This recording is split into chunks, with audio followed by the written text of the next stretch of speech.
Hi, this is Dawn from Metal Wani, also known as Mama Love, and I'm on the phone with Jerry Dixon with the band WARRANT. Thank you so much for taking the time to talk with us today. I really appreciate it. You're very, very, very welcome. Awesome. So you've been been playing some shows recently, and actually you just played a few days ago at the M3 Festival in Columbia, Maryland. How was that?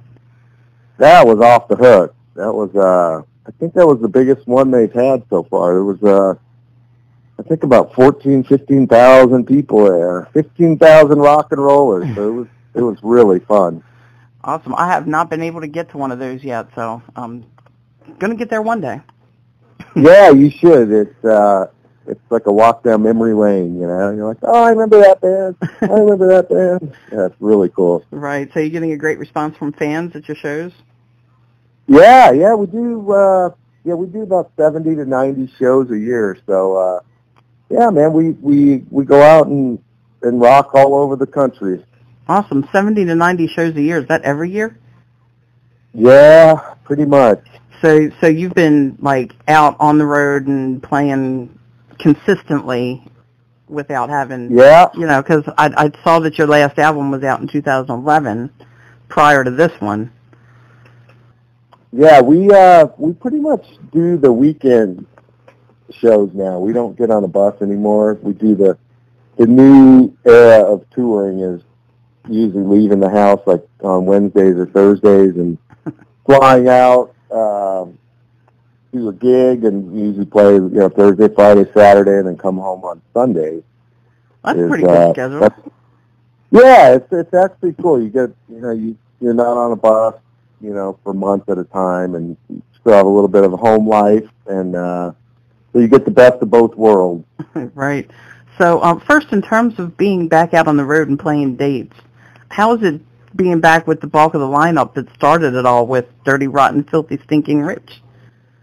It's great.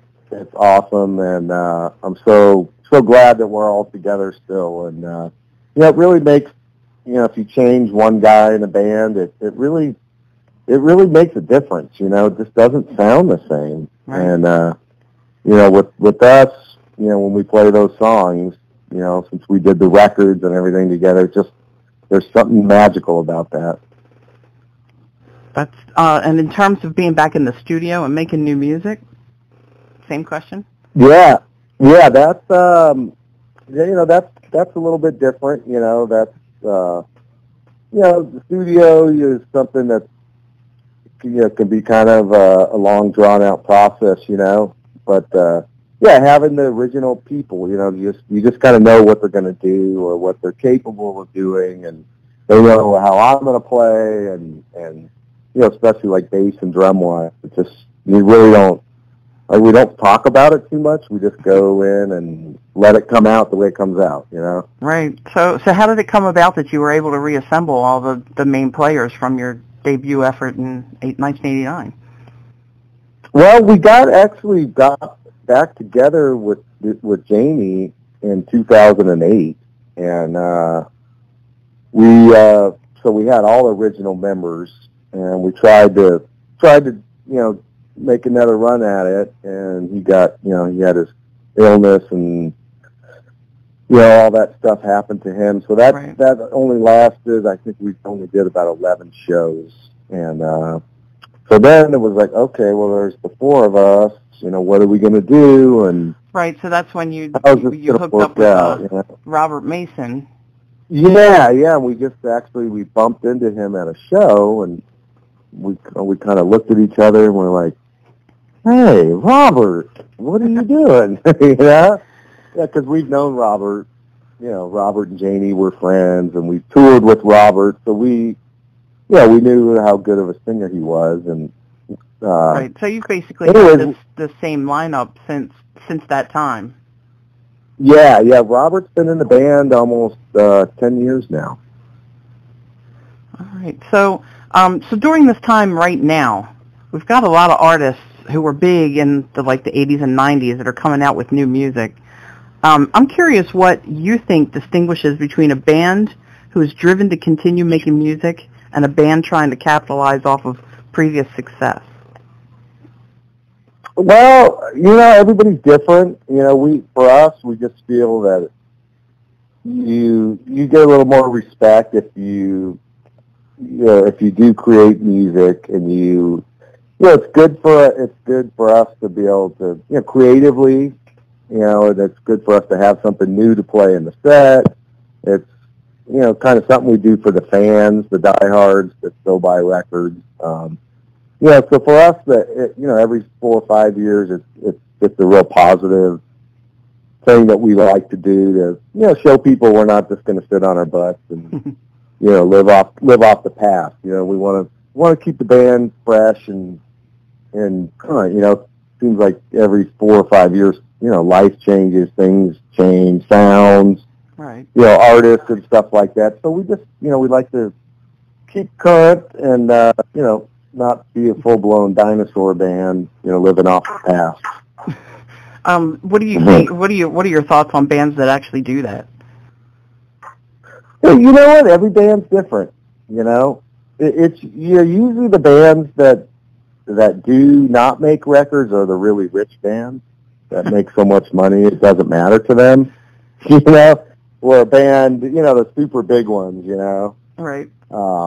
Where they can get, still go play arenas and headline and make millions of dollars. It seems like those are the bands that don't really do it. But for us, we still have to, we still have to work at it, and we have to keep, we have to keep our fans interested in us. We almost got that big, but we didn't quite get that big. So, so that's, I think the bands in our, kind of range tend to make records to, keep everybody interested and fresh and I guess keep the dream alive, Right.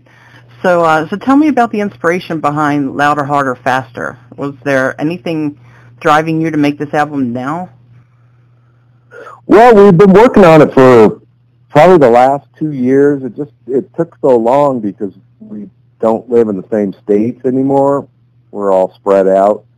So it was just, and we don't really write, like, by email. We like to sit in a room and, do it old school and write and rehearse together as a band.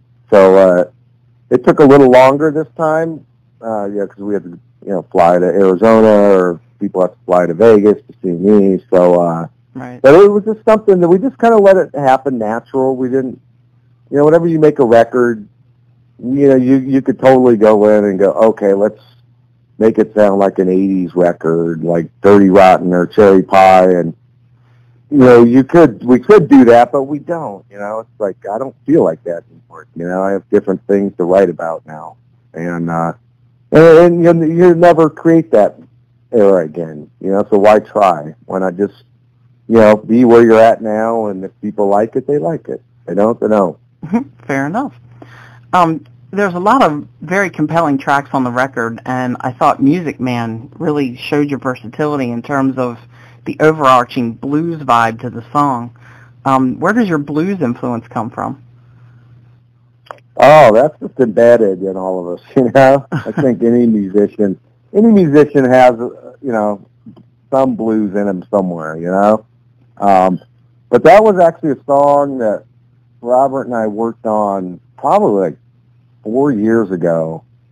And the first time we recorded it, we did it really slow. And it didn't come out good, And we were almost done writing this record, and somehow that song was on my desktop, and I played it. I'm like, I called Robert, said, dude, we should redo this song, speed it up, make it a lot faster, and give it one more shot. And so right at the last second, he came up, and we just laid the whole thing down, like one take, and it was like, this is cool. And then he came up with the intro part, and it was turned out, I'm glad we saved that. Sometimes you write stuff and you forget about it, even if it is, a few years ago. And I'm so glad we took the time to redo that one.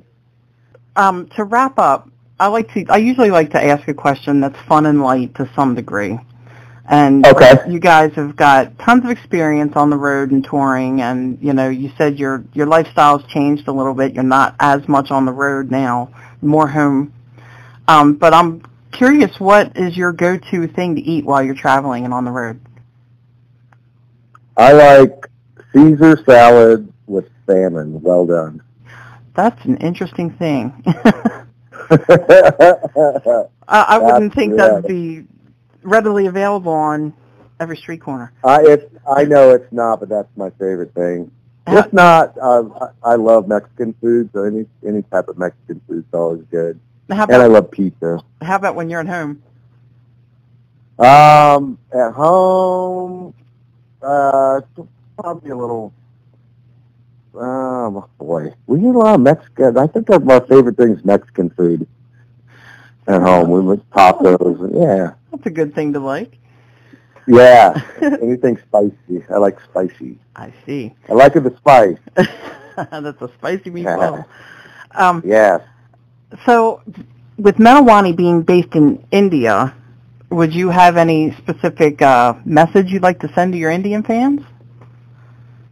I would like to say that, first of all, thanks for, listening to Warrant out there. That's very cool. And, I hope someday we could work something out to go, actually, one of our goals is to get out of the States and tour the world a little bit more.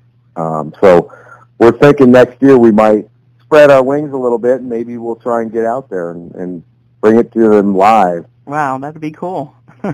Yeah, it would be. All right. Well, thanks so much again for talking to us. Okay, you're welcome. Really appreciate it. You're welcome. And all right.